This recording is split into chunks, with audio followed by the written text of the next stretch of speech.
Hey there, friends. Wanted to jump on real quick um, because, frankly, I was a little confused myself as far as what in the world is happening in Israel today and the past couple days and weeks. Um, See if we can get a handle on, as much as we can, what the heck is happening. So please feel free to comment right now, wherever you're watching. Or I'll try to get to it later. We've got church tonight. Endtime.church, please be a part of that. Get the app and participate. Anyway, so to the best of my understanding, just trying to be as objective as I can. Um, what the current government of Israel under Benjamin Netanyahu returned, the newest installment of the Netanyahu government, one of the most controversial things that they have been trying to do, and what has really pushed the society, some parts of it, into really being afraid and to the point of canceling flights and schools closing and massive protests and all this stuff is this is this plan to we Americans and even Western countries in general, those of us with constitutions that run our countries don't understand this because Israel doesn't have a constitution. They have a Declaration of Independence in 1948, but nothing structurally written into code as far as their separation of powers.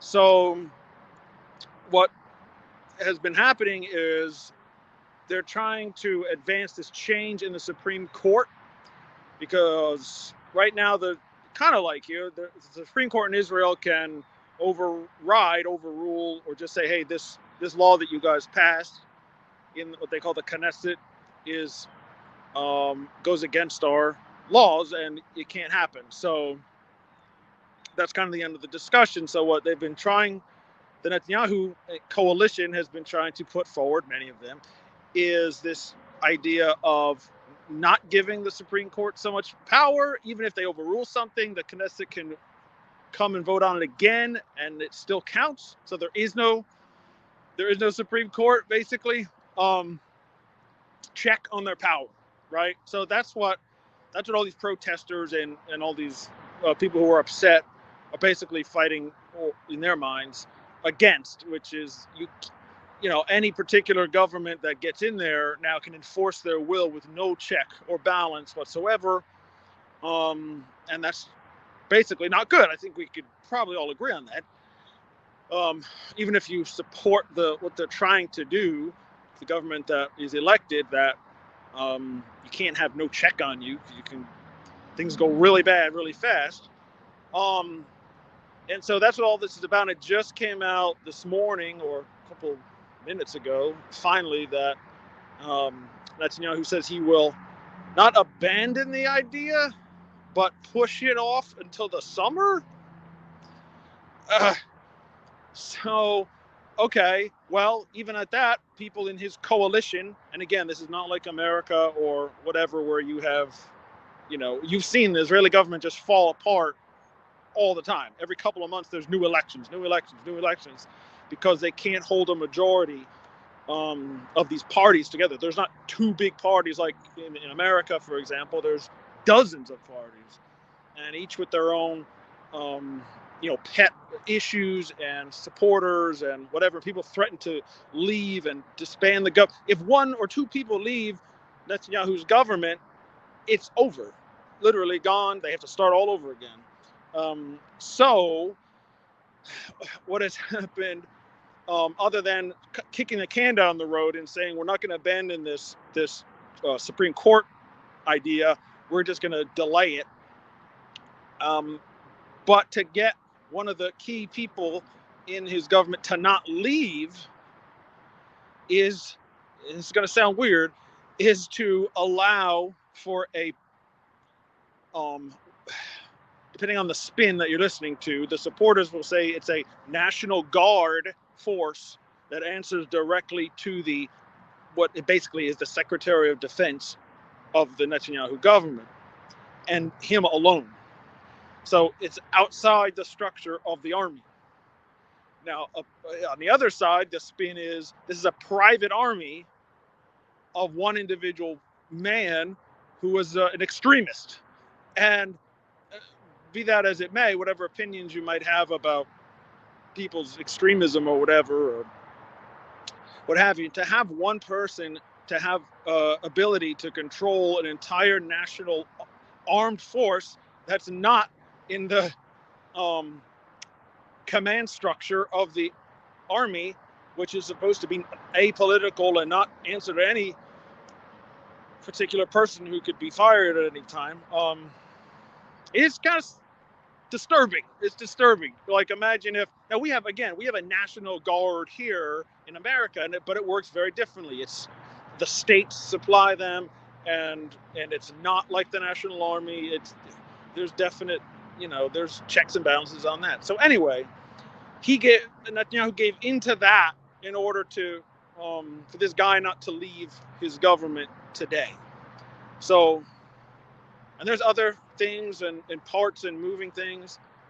But I just wanted to give you all just some kind of understanding, even a little teeny bit, because that's all I've got right now. And it could go sour really fast. And it's disturbing because Netanyahu, and I've been a fan of the guy, forever. He's been doing this for a long, long time.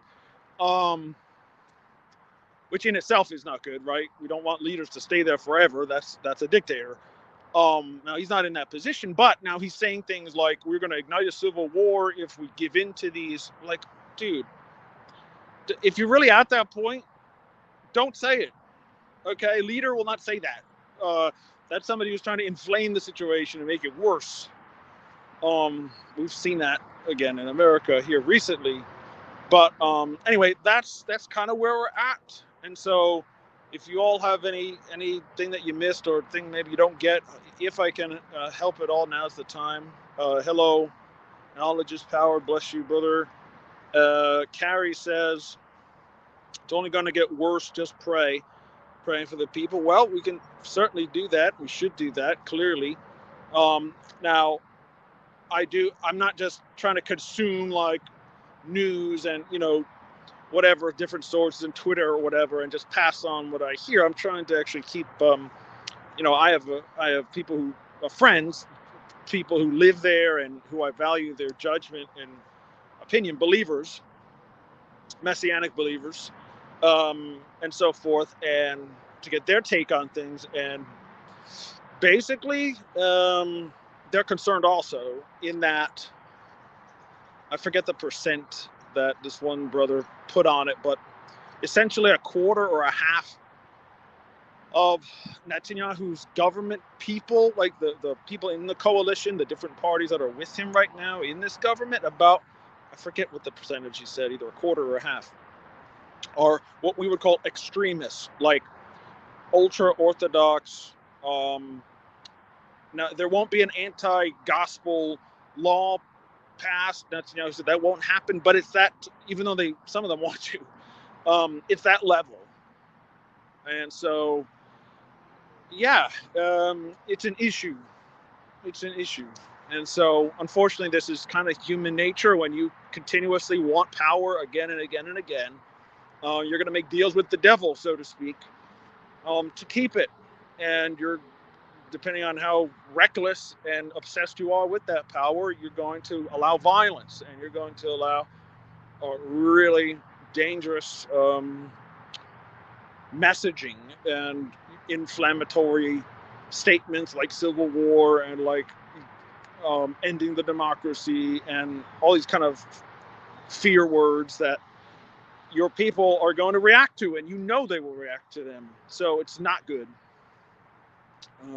Not good. It's basically in the spiritually speaking, I'm very wary of just because you like the guy doesn't mean you should believe what he says from any side.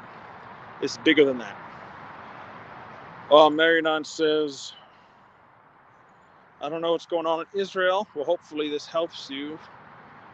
But it doesn't look good to me. I'm going to pray for them. Well, we should pray. Look, you know what, Wings of the Eagle and End Time Church and anything that I'm involved with in ministry, Jacob's Refuge, I am 1 billion% about the salvation of Israel, the protection of Israel, not only the state of Israel, but the Jewish people, and the fact that they're facing, more judgment and another Holocaust coming. And so we should take that very, very seriously.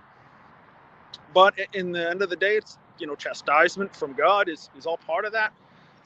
So definitely pray for peace and resolution. And this is kind of a learning, a lesson for us, those who are not actually in Israel, and even those who might be, to see that the greatest really threat, danger to that state, if you really care about, Israel as a Jewish nation, their biggest threat is not from Iran or from an outside force, but themselves. And in politics, in the spirit of Antichrist, in that way, right? It's no different than here or any other nation. Kind of like Lincoln, right? It's not anything from the outside that'll knock us down. It's internal. So anyway, yeah, definitely be in prayer. Thank you. Is it Bri shared on Facebook? Thank you. So anyway, that's as good as I can understand it. That is what I've got today. It's very fluid, very, very fluid. And of course, just like with America and, with the latest elections and things, if there's a crack, there's definitely a crack in the foundation of the land and the unity of the population. If there's something's going to really erupt, then your enemies, the nations outside, are watching very closely, and they might, say this is our chance to really cause trouble or, strike something somehow. And of course, that's an extra level of peril, which is legit. That's legitimate. So nobody wants that, but definitely keep in prayer about it. And again, don't give into propaganda, okay, from either side. And I'm here to tell you, Israel and everywhere else, there's propaganda from the right and the left. The socialism and fascism don't care about the facts. They just don't. They care about power.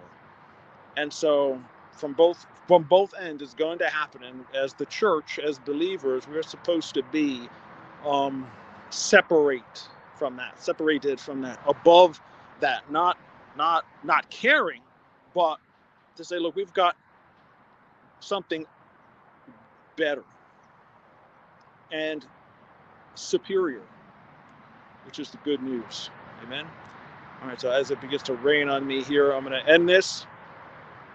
I love you all. See you tonight for End Time Church. Every one of y'all. I want every one of y'all to be there. Hey, this is actually, I wonder if this is going to show up if I hit that. Yeah, Anthony, to that point, I want you to be there tonight, because the point of it is to say what prophecy is coming to pass, if any. You have to know what it is. We can't just say, oh, it's coming. What one? Amen. All right, see you then, guys.